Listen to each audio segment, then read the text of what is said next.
Hi. Today I'm going to talk about the Lorentz transformation. The Lorentz transformation is used to describe the properties of a body moving at speeds near the speed of light. It's represented by gamma equals root 1 minus v squared over c squared. Or sometimes gamma can be written as 1 over root 1 minus v squared over c squared. But for this, we're just going to define it as the square root of 1 minus v squared over c squared.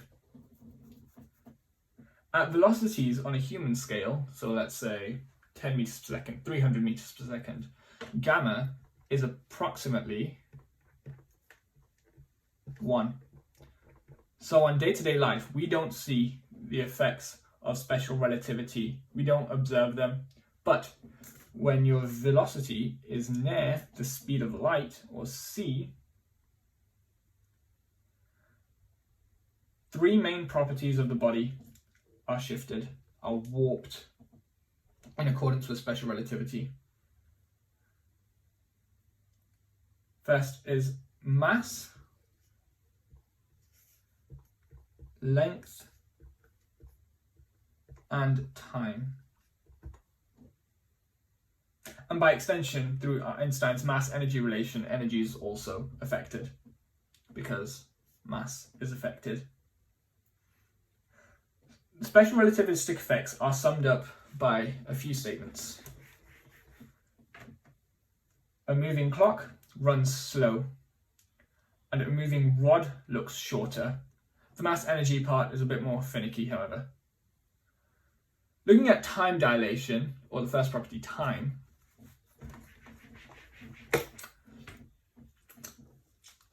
we have the equation T equals T naught over gamma. We have proper time and observer time denoted as T naught and T respectively. So T naught is proper time and T is observer time. Proper time is the time experienced by an observer who is stationary relative to the inertial frame of reference we are calculating for. That sounds a bit complicated, but it isn't that really. An inertial frame of reference is a requirement for special relativity. Generally, it's the laws of physics are the same in an inertial frame of reference. It's basically just non-rotating. So it's easy to imagine this if we think about a rocket ship.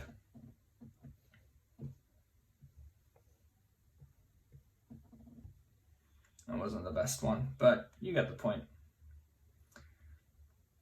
Imagine this rocket ship traveling at 90% the speed of light, or 0.9 c. This can be interpreted, proper time is the time experienced by an observer who's stationary relative to this inertial frame of reference we're calculating for. This can be interpreted as the time experienced by the body moving at velocity v. And t is the time measured by an external observer. So if this is your inertial frame of reference and you're stationary relative to it, that would essentially mean that you're the person on it, on the ship.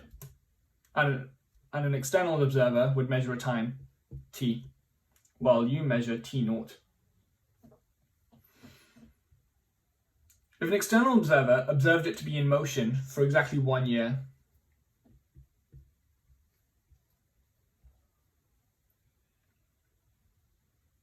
how much time would the passenger of the ship have experienced? Here we want to find proper time, so we use this equation and rearrange for t naught equals t multiplied by gamma. If t is 1 year and we're calculating proper time in years, then it's just t naught equals gamma. And we know gamma is written as root 1 minus v squared over c squared. So t naught equals 1 minus 0.9 c squared divided by c squared. Well, the c squareds would cancel out. So it would just be 1 minus 0.9 squared. And that would give us approximately 0.436 years. So as said before, a moving clock runs slow. Or here, for a person in a rocket ship moving at 0.9 c, they experience less time than an external observer. Sounds a bit confusing, But for now, you just need to perform calculations. You don't really need to understand why any of this happens. So for someone outside, let's say this person over here, they see the rocket ship as moving for a whole year, but the person on the ship only experiences the rocket ship moving for 0.436 years, just under half a year. And that is the difference between their two observations because of this person's speed, his velocity, and because of the fact that it's so near the speed of light. This is called time dilation.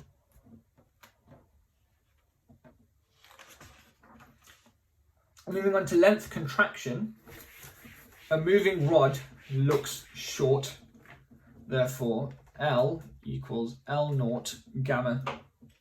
L naught, or proper length, is the length as measured by an observer stationary relative to the body, or more simply put, the length at rest, while L is the length when moving at V.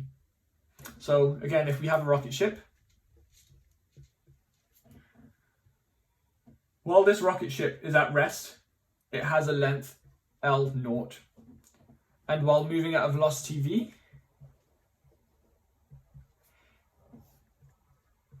it has a length L. So let's say this rocket ship was 1 meter long, L naught equals 1 meter, and it moves at a velocity of 0.9 c, or 90% the speed of light. When moving at that velocity, its observed length would be shorter because a moving rod looks short. It would be shorter by exactly L equals 1 multiplied by gamma. Now, before we calculated for the same 0.9 c, gamma is root 1 minus 0.9 squared, because the c squareds cancelled out. That's 0.436.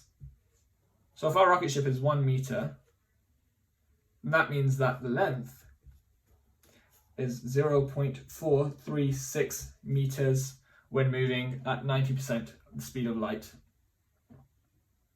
Which is kind of weird, kind of trippy, but it just is. You just accept the fact and move on. Mass and energy is a bit more complicated, on the other hand. Relativistic mass is calculated just as time dilation and length contraction is, but with relativistic mass and stationary mass interchanged. So you'd say m gamma equals m naught, where m naught is your stationary mass, m is your relativistic mass, and gamma is the Lorentz transformation. Rest energy is given by the equation m naught c squared by Einstein's mass energy relation. And total relativistic energy is given by E equals m naught c squared divided by gamma. That's the total relativistic energy. So if a body's moving, its total energy will be that. And we get this because we use the definition of relativistic mass. We say that m naught divided by gamma would give us our relativistic mass. So our relativistic energy should therefore just be our relativistic mass multiplied by c squared, just as our rest energy is rest mass multiplied by c squared. But this shows that the classical kinetic energy equation doesn't hold up at relativistic speeds. At speeds on a human scale, we say that the kinetic energy of a body moving at a velocity v is 1/2 times mv squared. But this doesn't hold up at relativistic speeds. And we can derive a new equation, a relativistic equation, for this.